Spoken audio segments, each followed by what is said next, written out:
오늘 또 귀한 찬양 너무나도 감사합니다. 제가 하나님이 살아계시구나를 좀 종종 느낄 때가 어떤 때냐면 이렇게 말씀을 준비해 왔는데 제가 뭐 지휘자님이나 찬양 인도자님이나 주중에 연락을 한 게 아니잖아요.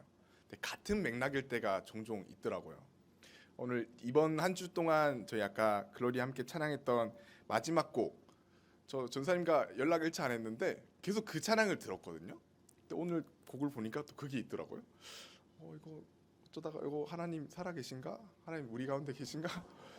이런 생각도 좀 하고 오늘 또 글로리아 또 찬양 너도 감사히 잘 들었는데 또 설교의 그런 맥락과 또 비슷한 맥락인 걸 보면서 자, 우리 안에 계시는 하나님이 같은 분이구나를 이렇게 좀 많이 느낍니다. 오늘 또 변함없는 또 좋은 찬양 너무나도 감사드립니다. 오늘 함께 나눌 말씀의 제목은요, 떼부자입니다. 아마 주보를 미리 보신 분도 계셨을 거고 아까 화면을 보신 분들도 있으셨을 겁니다.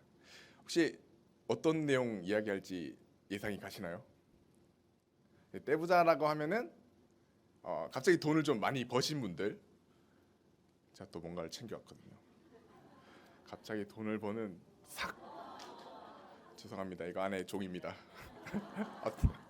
갑자기 떼돈을 번 사람을 떼부자라고 하죠. 뭐 이런 떼부자는 죄송합니다. 아닙니다. 그리고 또 떼부자면 생각나는 게 있죠. 온몸에 각질이 많으신, 그 때가 많으신 이런 때 많은 사람을 떼부자라고도 하기도 합니다. 나 오늘 함께 나누고 싶은 그 때는요, 이런 돈의 때도 아니고 몸의 각질의 때도 아니고 오늘은 시간의 한 부분, 시간의 어떠한 한 부분을 가리키는, 시간의 어떠한 순간이나 부분을 가리키는 이 때에 대해서 이야기를 같이 나누고 싶습니다. 자, 지난 금요일에 포항에 있는 고향 친구를 만났습니다. 한 3년 만에 만난 것 같은데요. 이제 이 친구가 결혼한다고 청첩장 주겠다고 서울에 오겠대요. 저도 반갑죠. 제 결혼식 이후로 본 적이 없거든요. 알겠다, 만나자 해서 친구를 만났습니다. 그래서 의뢰 친구를 만나면 그러하듯이 이제 옛날 이야기를 풀기 시작합니다. 야, 너 그때 기억나냐? 야, 우리 이랬었잖아. 그 한마디에 제가 평소에는 생각도 안 하고 있던, 완전히 잊고 살았던 그때의 기억이 떠오르기 시작합니다. 야, 그때 기억나냐? 그 한마디 때문에 그때의 공기, 그때 햇살, 그때 만났던 사람들과 그 모든 분위기까지 갑자기 내 눈앞에 펼쳐지기 시작하는 것 같습니다.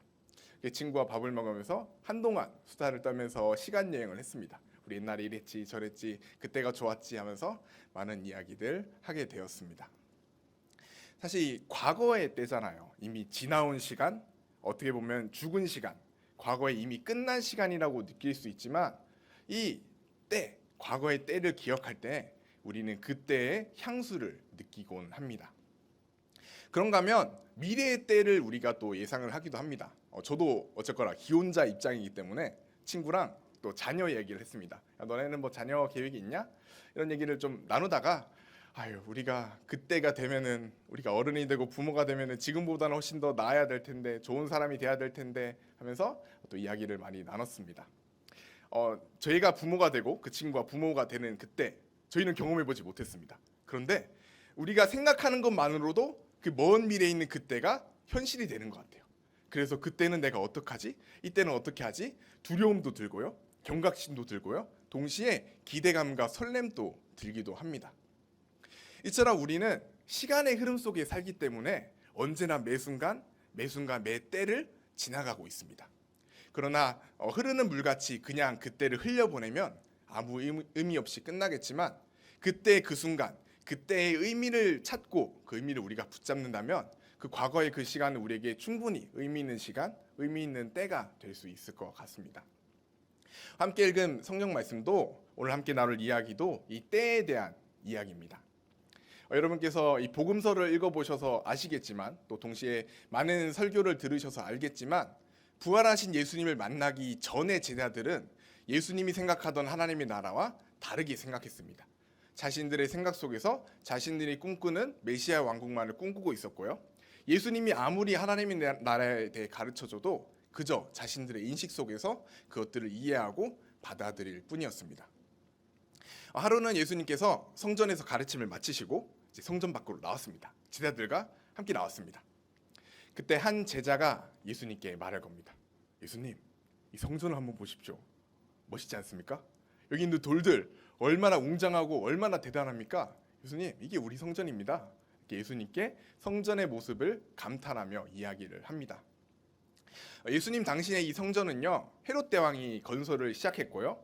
예수님이 살고 있던 그때도 계속해서 증축 사업을 계속하고 있었습니다. 앞으로도 한 수십 년은 더 공사를 해야 되겠지만 지금 그 당시의 모습만 보아도 이미 충분히 제자들의 그 경의를 유발하기에 충분한 웅장한 모습이었던 것 같습니다. 무엇보다도 제자의 그 말에 기저에 깔린 솔직한 심정은요, 이 제자들은 이 성전이 완공된 그때 이 성전을 우리가 차지하고 그곳에서 우리의 왕국을 만들 그날을 기대하며 꿈꾸며 그 설렘을 감추지 못했던 것 같습니다. 예수님 보십시오. 얼마나 아름답습니까? 얼마나 대단합니까? 우리가 이것을 차지하면 얼마나 좋겠습니까? 그때 예수님은 충격적인 말씀을 하시죠. 네가 이 돌들을 보느냐? 돌 하나도 돌 위에 남지 않고 모두 다 무너질 것이다. 이 말을 들은 제자들은 얼마나 당황스럽고 황당하고 두렵겠습니까? 내가 꿈꾸던 그 메시아 왕국은 좀 물 건너 가는 것 같습니다. 답답한 마음에 억울한 마음에 예수님께 묻습니다. 예수님, 당신이 말한 그때가 언제입니까? 그러자 예수님은 또 다른 이야기를 하십니다. 네가 그때를 얘기하느냐 하시면서 환란의 때에 대해 이야기를 해주십니다. 그때 있을 전쟁과 기근, 또 그때 있을 많은 거짓 선지자들, 그때 있을 많은 지진과 환란들을 예수님께서 이야기를 해주십니다. 그런데 예수님께서 이렇게 환란의 때를 이야기해 주신 것은 그저 앞에 있는 미래를 예언하기 위해서는 아닌 것 같습니다. 만약 그것이 다였다면 예수님 당시에 있었던 많은 예루살렘 성전의 멸망을 예언한 다른 예언자들과 다를 바가 없었을 거예요. 그러나 우리 예수님은 그것이 아니라 그 환란을 통하여 장차 올 하나님의 나라, 장차 그 마지막 때에 예수님께서 다시 우리 가운데 오셨을 때 이루어지는 그 하나님의 나라를 우리 가운데 말씀하고 싶으셨던 것 같습니다. 26절에 이렇게 말씀하시기 때문입니다. 26절 말씀 제가 읽겠습니다. 그때 인자가 구름을 타고 그 큰 권능과 영광으로 오신 것을 사람들이 보리라. 제자들은 위험이 가득 찬 그 성전을 차지해서 우리의 왕국을 세웁시다 하고 있는데 예수님께서는 그것이 아니라 마지막 때 그때가 되면 내가 너희들에게 다시 올 것이고 그때에 내가 계속해서 너에게 가르쳤던 그 하나님의 나라가 이루어질 것이다 라는 것을 제자들에게 알려주셨던 것입니다. 우리는 언젠가 마지막 때가 있음을 알고 있습니다.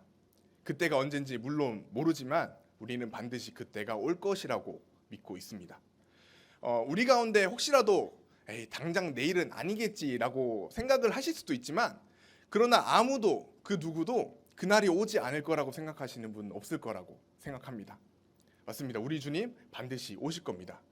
그런데 오신다고 한 지가 2000년이 지났잖아요. 대체 언제 오시는 걸까요? 예수님께서 오늘 함께 읽은 말씀에서 예수님께서는 이렇게 말씀을 하십니다. 오늘 읽었던 28절과 29절입니다. 무화과 나무의 비유를 배우라. 그 가지가 연하여지고 잎사귀를 내면 여름이 가까운 줄 아나니 이와 같이 너희가 이런 일이 일어나는 것을 보거든 인자가 가까이 곧 문 앞에 이른 줄 알라. 우리가 아는 바처럼 예수님이 다시 오실 그날은 아무도 모릅니다. 오직 하나님만 알고 계십니다. 그럼에도 예수님은 우리에게 이렇게 말씀하고 계십니다. 가지가 무성해지고 새로운 이파리가 날 때에 그것에 대해 아무것도 느끼지 못하고 아무 생각하지 않고 그저 흘러가는 그런 사람이 될 것이 아니라 마치 가지가 무성해지면 여름이 오는 것을 아는 것처럼 항상 깨어있고 너희가 항상 그것에 대해서 긴장하고 있어라. 우리에게 이렇게 말씀해주고 계신 것입니다. 여러분 어느 때에 예수님, 다시 오실 예수님을 기억하십니까? 우리가 종말론적인 신앙을 가진다라고 말하는 그 자체가 당장 내일 예수님이 오실 수 있다라는 마음으로 또 오늘 하루에 최선을 다해 살아가는 것이지 않겠습니까? 그렇다면 우리는 언제 다시 오실 예수님을 기억하는지, 어느 때에 다시 오실 예수님을 우리가 기대하는지 우리가 스스로 한번 돌아봤으면 좋겠습니다. 말씀을 준비하면서 그럼 나는 언제 예수님을 생각할까? 언제 나는 다시 오실 예수님을 기억할까를 좀 생각해보고 좀 정리를 해봤습니다. 저의 개인적인 그런 신앙입니다. 저는 죽음을 바라볼 때 다시 오실 예수님을 기다립니다. 뭐 장례식을 갈 때도 있고 아니면 뉴스나 이런 안타까운 그 소식들을 접하면서 죽음을 볼 때 다시 오실 예수님을 향해 기도합니다. 예수님 어서 와주세요. 사랑하는 사람을 잃은 그 가족들과 그 지인들의 슬픔 얼마나 상실감이 크겠습니까? 예수님 다시 오셔서 저들의 눈물을 닦아주세요. 얼른 오셔서 저들의 공허한 마음들을 만져주세요. 예수님 얼른 오셔서 먼저 간 그분과 함께 하나님의 나라에서 살아갈 수 있게 해주세요. 저는 죽음을 바라볼 때 다시 오실 예수님을 기다리며 기도합니다. 또 저는요 고난의 때 어려운 일이 당하면 어려울 때가 있으면 다시 오실 예수님을 기대합니다. 때로는 뭐 그런 날들이 종종 있잖아요. 숨쉬기도 벅찰 만큼 버거운 날들, 힘든 날들. 그럴 때 예수님께 기도합니다. 예수님 어서 와주십시오. 제발 이 고통이 끝나기를. 얼른 예수님께서 다시 오셔서 우리의 모든 고난과 우리의 모든 어려움들을 회복해 주시고 온전하게 해주실 것을 간절히 바라며 기도하고 있습니다. 사실 우리 마음 가운데 예수님께서 다시 오실 거라는 것을 믿기 때문에 우리의 힘으로 할 수 없는 불가항력적인 그런 죽음이라든가 우리가 피할 수 없는 그 고난이라든가 그럴 때 다시 오실 먼 미래의 약속을 우리가 붙잡고 그것을 버틸 수 있는 힘을 얻을 수 있지 않겠습니까? 그래서 저는 그날을 바라보면서 열심히 기도했던 것 같습니다. 주님 다시 오시는 그날 우리의 눈물을 닦아주십시오. 다시 오시는 그날 사자와 어린 양이 함께 뛰어노는 아름다운 하나님의 나라가 우리 가운데 이루어지게 해주십시오. 세상의 권세 잡은 그 권능을 가진 그 사람들의 무력대로 흘러가는 것이 아니라 하나님의 권능만이 하나님의 주권만이 이 땅 가운데 가득하게 해주십시오. 하나님 우리의 힘으로는 이 땅을 바꿀 수 없습니다. 이 답답한 환경들 예수님 어서 오셔서 이 모든 것들을 바꿔서 하나님의 뜻대로 하나님의 통치대로 우리를 인도해 주십시오 라고 기도했습니다. 우리가 이렇게 고백하는 또 우리가 오늘 현실을 이길 수 있는 그 힘이 다시 오실 예수님께 있다는 것을 믿는다면 우리는 그렇기 때문에 예수 그리스도가 우리의 소망이라고 말할 수 있을 것 같습니다. 여기까지가요 지난달의 저희 믿음이에요. 7월까지 8월은 좀 달랐습니다. 7월까지 저의 신앙은 이랬습니다. 무슨 말이냐면요 7월까지 지난달까지 저의 신앙의 초점은 고난이었어요. 언제나 고난이었습니다.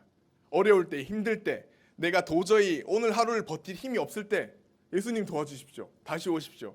이 고통을 끊어질 수 있도록 이 고통에서 해방될 수 있도록 어서 주님 다시 오십시오 라고 저는 언제나 고난을 바라보며 기도했던 것 같습니다. 여전히 제 안에 해결되지 않는 어린 시절의 뭐 외로움과 힘듦 아니면은 차마 다 해결하지 못한 그런 답답함과 억울함 아니면 제가 지난달 설교 때 말씀드렸던 뭐 군대의 부조리나 다른 여러 가지 많은 일들을 바라보면서 그 어려울 때 힘들 때 고난의 때에 주님 제발 다시 오십시오라고 기도를 했었습니다.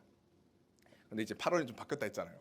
제가 바뀔 수 있는 엄청난 사건이 저에게 일어났기 때문입니다. 저희 7월에 저희 어린이부 성경 공부를 했습니다. 사실 뭐 이름이 좋아 성경 공부지 뭐 제가 막 누구를 가르칠 그런 능력은 잘 안 되고요. 그냥 같이 성경 보고 같이 질문 나누고 일주일 동안 그 질문 생각해 오고 다시 와서 그 질문에 대한 대답을 함께 나누는 그런 시간들을 가졌습니다. 근데 그 사건이 저에게 너무 큰 충격이었거든요. 그래서 제가 그 이야기 나눴던 맥락이 잘 기억이 안 나요. 제가 웬만하면 사람들과 대화했던 거는 다 기억을 하는 편인데 그때 받았던 충격이 너무 커서 그때 무슨 대화를 나눴지? 라는 게 생각이 안 날 정도더라고요. 그래서 대략 뭐 시간을 거슬러 흘러서 그때 어떤 걸 했지 돌아보면서 다시 좀 생각해 봤는데요. 아마도 그때 제가 드렸던 질문은 그랬던 것 같습니다. 예수님의 죽음이 예수님의 고난이 왜 우리의 죄를 대속하는 것인가? 어떻게 우리의 죄를 대속해 주시는 것인가? 예수님의 고난이 예수님의 죽음이 왜 우리의 구원으로 다가오는 것인가? 이거를 한 주간 좀 고민해 보자라고 선생님들께 질문을 드렸습니다. 그리고 한 주간 뭐 각자 기도하시면서 준비를 해오셨던 것 같아요. 그래서 이제 다시 모였을 때 그 이야기에 대한 그 질문에 대한 답을 한 분씩 나눠주셨습니다. 그 중에 한 이야기가 저에게는 너무 충격이었는데 지금 생각해도 너무 충격이었는데요. 아마 정확한 그 워딩까지도 기억이 나지 않습니다. 너무 정말 충격이었습니다. 그분이 그런 얘기를 했던 것 같아요. 어떻게 보면은 가장 기본적인 신앙의 틀에 대해서 이야기를 하시면서 우리의 허물 때문에, 우리의 잘못 때문에 예수님께서 채찍을 맞으셨고, 그래서 우리가 나음을 얻었고, 그렇기 때문에 우리가 아름다운 삶, 우리가 행복한 삶, 하나님의 계획 안에서 우리가 온전한 삶을 살 수 있다. 지금도 이렇게 훌륭하고 아름다운데, 지금도 이렇게 기쁨이 넘치는데, 다시 오실 그 하나님의 나라, 완성된 그 하나님의 나라에서는 우리의 기쁨이 얼마나 클까, 그곳이 얼마나 아름다울까, 그것을 보고 싶어서 다시 오실 하나님의 나라를 기억한다라고 그분이 이야기를 했었던 것 같습니다. 조금의 단어나 표현은 많이 다를 수 있을 것 같습니다. 그래서 이 이야기를 들으신 분들 중에 그 말이 왜? 라고 생각하실 수 있는데요. 앞서 말했듯이 저의 초점은, 저의 신앙은 언제나 고난이었거든요. 항상 힘들 때, 어려울 때, 내 안에 해결되지 않는 그 고난이 닥쳐왔을 때, 그 고난에만 저의 초점이 맞춰져 있었습니다. 내 삶의 어려움 속에서만 예수님을 찾았던 저였지만, 그 선생님의 말을 통해서 기쁠 때도, 즐거울 때도, 평안할 때도 다시 오실 예수님을 기대할 수 있는 거구나를 느꼈습니다. 그때 느꼈던 허탈감이 엄청났어요. 인생의 반을 날린 거잖아요. 지나왔던 모든 감사의 날들, 기쁨의 날들, 그 모든 날에 왜 난 예수님을 기억하지 못했을까에 대한 박탈감도 있었고요. 동시에 앞으로 저의 모든 미래, 앞으로의 모든 삶 가운데 저의 인생이 2배는 풍성해질 것 같은 기대감과 설렘이 찾아왔습니다. 그저 고난의 때만 예수님을 찾는 것이 아니라 나의 모든 감사의 때, 기쁨의 때, 평안의 때에도 예수님을 찾을 수 있구나. 앞으로의 나의 삶은 2배는 더 행복할 수 있겠구나를 그때 너무 많이 느낀 것 같습니다. 사랑하는 성도 여러분, 우리들의 삶 속에서 예수님을 기다리는 때, 예수님이 다시 오실 그때를 바랄 그때가 계속해서 많아졌으면 좋겠습니다. 우리가 기쁠 때, 평안할 때, 우리가 날마다 감사할 때, 그때가 바로 다시 오실 예수님을 기억할 때입니다. 지금도 충분히 아름다운데, 지금도 충분히 기쁜데, 이것과는 비교할 수 없는 하나님의 평안을 주실 그 하나님의 나라를 기도할 때가 바로 그때인 것입니다. 동시에 우리 가운데 괴로움의 때, 환난의 때, 그때도 우리가 다시 오실 예수님을 기억할 때인 것입니다. 우리 찾아오셔서 우리의 눈물을 닦아주시고, 우리의 모든 상처와 아픔들을 만져주시고, 그 가운데 우리를 고쳐주시고 회복해 주실 그때를 우리가 기다릴 때가 바로 우리의 고난의 때인 것입니다. 여러분의 삶 속에서도 이렇게 예수님을 기다리는 때를 만들었으면 좋겠습니다. 마치 지나간 과거의 때를 기억하면 그때 향수가 피어나는 것처럼 우리가 정한 그때 예수님을 기억하기만 해도 그 하나님의 나라의 소망이 우리 가운데 가득 피어 올라왔으면 좋겠습니다. 뿐만 아니라 먼 미래의 때를 바라보며 아직 내게 닥쳐오지 않는 그 때를 상상하면서 기대감과 설렘, 동시에 경각심을 가지는 것처럼 다시 오실 예수님, 우리 가운데 보여주실 그 하나님의 나라를 기대하는 마음으로 우리가 날마다 살아갔으면 좋겠습니다. 그때를 어느 때로 설정하시든지 좋습니다. 일상적인 밥을 먹을 때, 이를 닦을 때, 그때도 예수님을 기억할 수 있겠죠. 우리가 느끼는 이 평안함, 이 현실의 아주 안정적인 그 모습보다도 훨씬 더 평안할 수 있는, 훨씬 더 기쁨이 가득할 수 있는 그 하나님의 나라를 기억할 수도 있을 것입니다.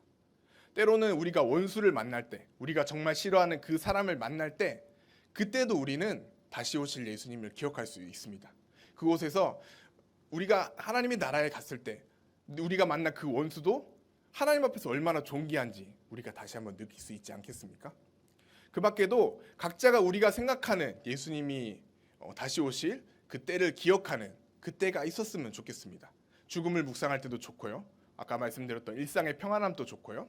아니면 나의 자녀의 성장을 바라봤을 때도 좋습니다. 혹은 내가 병에 걸렸을 때, 내가 기쁜 일이 있었을 때, 큰 성과를 이룬 그때가 되었을 때, 어떤 때도 좋습니다. 우리의 삶의 펼쳐지는 그 모든 때에서 다시 오실 예수님을 우리가 기억했으면 좋겠습니다. 예수님은 우리의 소망이십니다.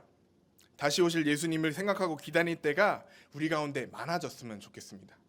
예수님을 기억하는 그때가 하나하나 늘어나고 그렇게 우리가 떼부자가 되었을 때 우리 가운데 예수님을 향한 소망으로 우리는 오늘 하루를 살아갈 수 있을 것입니다. 매순간 늘어나는 그 하나둘의 때 속에서 날마다 예수님을 바라보며 그 소망 가운데 살아가는, 날마다 하나님의 나라를 꿈꾸며 기도하는 저와 여러분들이 되길 간절히 바랍니다. 우리 함께 기도하도록 하겠습니다. 하나님 감사합니다. 우리는 시간의 속에서 살아가고 있습니다. 우리는 많은 사람들을 만나고 많은 때를 지나가고 있습니다. 그러나 그 흘러간 때가 우리에게 아무 의미 없이 지나갈 수도 있음을 우리가 알고 있습니다. 그러나 그 속에서 다시 오실 예수님, 우리 가운데 보여주실 하나님의 나라, 그 소망을 바라보는 우리들이 되게 해주십시오. 어려울 때에도, 좋을 때에도, 힘들 때에도, 낙심할 때도, 우리 가운데 기쁨과 평안이 넘칠 때에도 언제나 예수님을 생각할 수 있는 그런 종말론적인 신앙이 우리 가운데 자라나게 하여 주시옵소서. 감사드립니다. 예수님의 이름으로 기도드립니다. 아멘.